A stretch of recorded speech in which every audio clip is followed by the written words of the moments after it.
Assalamualaikum warahmatullahi wabarakatuh. Halo teman-teman. Oke, perkenalkan, nama aku Jian Fardiana Rahmawati. Di sini saya dan teman-teman saya yang beranggotakan Hasna Salsya Sabrina, Adelia Nurida, Muhammad Ferdiansyah, dan Kurnia Eka Catur akan menjelaskan mengenai etika dan privasi digital. Nah, untuk lebih lanjut, mari simak video berikut. Oke teman-teman, kita masuk ke materi yang pertama, yaitu pengertian etika digital. Etika atau etik bermakna sekumpulan azas atau nilai yang berkenaan dengan akhlak, tata cara, atau adat sopan santun mengenai benar dan salah tentang hak dan kewajiban yang dianut oleh suatu golongan atau masyarakat. Nah, sedangkan era digital merupakan istilah yang digunakan dalam kemunculan digital, jaringan internet, khususnya teknologi informasi komputer atau TIK. Nah, untuk menerapkan etika digital, diperlukan terlebih dahulu mengenal dan memaknai prinsip yang terkandung di dalam TIK. Di antaranya adalah yang pertama, tujuan teknologi informasi, memberikan bantuan kepada manusia untuk menyelesaikan masalah, menghasilkan kreativitas, membuat manusia lebih berkarya jika tanpa menggunakan teknologi informasi dalam aktivitasnya. Kemudian, prinsip high-tech, high-touch. Jangan memiliki ketergantungan kepada teknologi tercanggih, tetapi lebih penting adalah meningkatkan kemampuan aspek high-touch, yaitu manusia. Kemudian, sesuaikan teknologi informasi kepada manusia. Seharusnya, teknologi informasi dapat mendukung segala aktivitas manusia, bukan sebaliknya, manusia yang harus menyesuaikan kepada teknologi informasi. Kemudian yang selanjutnya yaitu ruang lingkup etika digital. Etika digital tidak dapat dipisahkan dari permasalahan-permasalahan seputar penggunaan TIK. Beberapa ruang lingkup atau isu yang terkait dengan etika meliputi keamanan komputer, kejahatan dunia maya, privasi digital, netiquette, pelanggaran haki atau hak atas kekayaan intelektual, dan tanggung jawab profesi.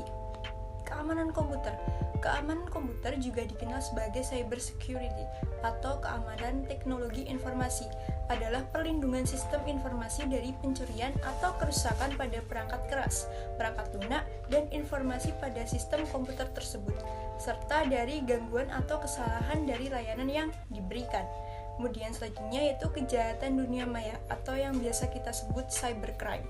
Kejahatan dunia maya juga disebut kejahatan komputer, adalah penggunaan komputer sebagai instrumen untuk tujuan ilegal.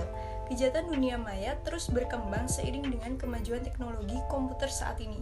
Beberapa jenis kejahatan dunia maya meliputi denial of service atau melumpuhkan layanan sebuah sistem komputer, penyebaran virus, spam, carding atau pencurian data kartu, dan lain-lain. Kemudian yang selanjutnya yaitu privasi digital. Privasi digital adalah ketika seseorang menggunakan internet dan perangkat yang terhubung tanpa mengorbankan informasi yang dimiliki. Setiap pengguna memiliki tingkat kenyamanan yang berbeda dalam hal privasi digital. Privasi digital mencakup 3 subkategori terkait, yaitu privasi informasi, privasi, dan netiquette. Netiquette merupakan sebuah etika acuan dalam berkomunikasi menggunakan internet. Nah, standar netiquette ditetapkan oleh IETF atau The Internet Engineering Task Force, sebuah komunitas internasional yang terdiri dari operator, perancang jaringan, dan peneliti yang terkait dengan pengoperasian internet. Dengan adanya berbagai kemudahan yang ditawarkan oleh internet menyebabkan terjadinya pelanggaran seperti hacking, seperti pembajakan program komputer, penjualan program ilegal, dan pengunduhan ilegal. Kemudian yang selanjutnya, seiring perkembangan teknologi, para profesional di bidang komputer sudah melakukan spesialisasi bidang pengetahuan dan seringkali mempunyai posisi yang tinggi dan terhormat di kalangan masyarakat, mencakup pekerja dengan pekerjaan, klien dengan profesional, profesional dengan profesional lain, serta masyarakat dengan profesional. Banyak perkembangan teknologi yang sekarang ini ada di sekitar kita dan sudah menjadi bahan pokok yang tidak bisa dipisahkan dari kehidupan manusia. Tetapi, dari perkembangan tersebut pasti juga membawa dampak negatif serta mendatangkan suatu kesempatan terutama bagi pihak-pihak yang bertujuan menyalahgunakannya untuk kepentingan atau keuntungan pribadi. Untuk itu diperlukan pemahaman mendalam mengenai etika komputer dan tanggung jawab profesi yang berlaku. Sekian dari saya, terima kasih. Selanjutnya yaitu contoh pelanggaran etika dalam penggunaan TIK. Keamanan komputer pada dasarnya adalah perlindungan terhadap sistem komputer dan informasi dari bahaya, pencurian, dan penggunaan yang tidak sah. Lalu apa saja sih jenis ancaman keamanan komputer yang berbahaya ini? Yang pertama ada virus komputer, yaitu program jahat yang dimuat ke komputer pengguna tanpa sepengetahuan pengguna tersebut. Virus ini mereplikasi dirinya sendiri dan menginfeksi file dan program pada komputer pengguna. Tujuan virus ini adalah memastikan bahwa komputer korban tidak akan pernah dapat beroperasi dengan baik atau bahkan berhenti sama sekali. Lalu ada worm atau cacing komputer, suatu program yang dapat menyalin dirinya sendiri dari satu komputer ke komputer lain tanpa memerlukan interaksi manusia. Resiko potensial di sini itu akan menghabiskan ruang hard disk komputer karena worm ini dapat mereplikasi dalam volume yang banyak dan dengan kecepatan yang tinggi. Lalu ada phishing, yaitu dengan mengaku sebagai orang atau pihak bisnis yang dapat dipercaya, atau phisher yang berusaha mencuri informasi keuangan atau informasi pribadi yang sensitif melalui email palsu atau pesan instan. Pengguna di sini dapat diberdaya dan yakin bahwa itu adalah surat yang sah dan kemudian dapat memasukkan informasi pribadi yang diinginkan oleh phisher. Lalu ada botnet, adalah komputer yang tergabung dalam jaringan botnet untuk menjalankan perintah atau instruksi yang diberikan oleh penggerak botnet atau bootmaster yang dilakukan secara remote. Apabila komputer terinfeksi botnet ini, maka saat komputer tersebut terhubung ke jaringan, komputer akan menjalankan instruksi yang diberikan oleh bootmaster tersebut. Lalu ada rootkit, program komputer yang dirancang untuk memberikan akses istimewa ke komputer sambil secara aktif menyembunyikan keberadaan proses tertentu atau registry key program tertentu dari proses deteksi malware. Setelah rootkit terinstall, maka pengontrol rootkit ini akan dapat mengeksekusi file dari jarak jauh dan mengubah konfigurasi sistem pada mesin host. Lalu ada keylogger yang dikenal juga sebagai logger keystroke. Keylogger ini dapat melacak aktivitas real-time pengguna komputer yang dijalankan. Mekanisme ini menyimpan catatan semua penekanan tombol yang dibuat di keyboard si pengguna tersebut. Lalu ada yang kedua, kejahatan dunia maya atau kejahatan yang berorientasi pada komputer adalah kejahatan yang melibatkan komputer dan jaringan. Lalu apa saja contoh kejahatan dunia maya ini? Seperti yang sering kita dengar yaitu cyberbullying, mengacu pada semua jenis pelecehan secara online, termasuk menguntit, pelecehan seksual, doxing atau mengekspos informasi pribadi seseorang seperti alamat rumah secara online tanpa sepengetahuan mereka. Lalu ada frapping atau membobol media sosial seseorang dan membuat postingan palsu atas nama mereka. Lalu ada cryptojacking, adalah ketika peretas masuk ke perangkat user asli dan menggunakannya untuk menabung cryptocurrency tanpa sepengetahuan atau persetujuan user asli. Cryptominers ini melakukan dengan menggunakan JavaScript untuk menginfeksi perangkat user setelah user tersebut mengunjungi situs web yang terinfeksi. Lalu ada cyber extortion, adalah versi digital pemerasan. Salah satu bentuk yang paling umum adalah ransomware. Ketika peretas menginfeksi komputer Anda dengan malware yang mengenkripsi semua file penggunanya, sehingga pengguna tersebut membayar uang tebusan untuk membukanya. Cyber extortion juga dapat merujuk pada pemerasan korban pengguna informasi pribadi yaitu berupa foto dan video mereka atau bahkan mengancam bisnis mereka. Lalu ada cyber espionage, yaitu mencuri rahasia intelijen dan menggunakan malware untuk menyerang pembangkit nuklir. Hanyalah dua cara di mana kelompok yang disponsori negara dapat melakukan beberapa hal yang menakutkan di panggung dunia ini. Selanjutnya adalah pengertian dan ruang lingkup privasi digital. Privasi digital adalah definisi kolektif yang mencakup 3 subkategori, yaitu privasi informasi, privasi komunikasi, dan privasi individu. Istilah ini sering digunakan dalam konteks hak privasi konsumen di ranah digital, dan biasanya digunakan dalam praktik bisnis dari banyak pemasar bisnis perusahaan untuk mengumpulkan dan menggunakan data informasi. Privasi informasi adalah gagasan bahwa individu harus memiliki kebebasan atau hak untuk menentukan bagaimana informasi digital mereka. Terus, privasi komunikasi adalah pengertian bahwa individu memiliki kebebasan atau hak untuk mengkomunikasikan informasi secara digital dengan harapan bahwa komunikasi mereka aman. Dan 3, privasi individu. Privasi individu adalah gagasan bahwa individu memiliki hak untuk hidup bebas di internet, dalam arti bahwa mereka dapat memilih jenis informasi apa yang mereka hadapi, dan yang lebih penting bahwa informasi yang tidak diinginkan tidak boleh mengganggu mereka.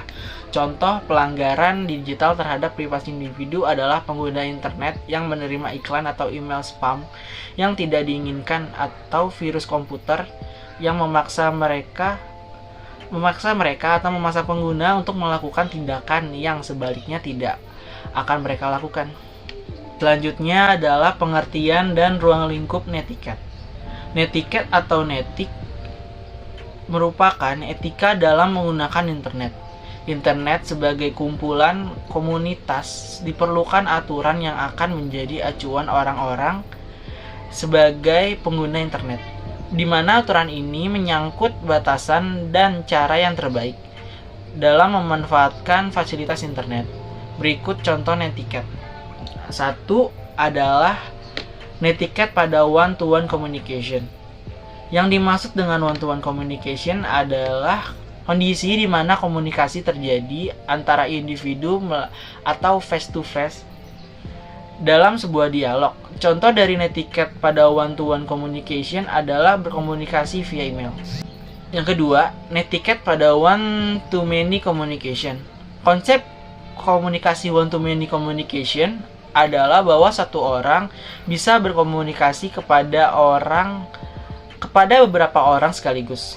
Hal itu seperti yang terjadi pada mailing list dan net news. Yang ketiga adalah information service.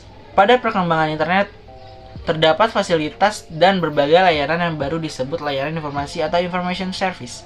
Berbagai jenis layanan ini antara lain seperti Grover, Waze, World Wide Web atau WWW, Multi-User Dimension atau MUADS, Multi-User Dimension which are Object Oriented atau MOOS, dan lain-lain. Beberapa aturan yang ada pada netiquette adalah 1. Amankan dulu diri Anda. Maksudnya adalah amankan semua properti Anda.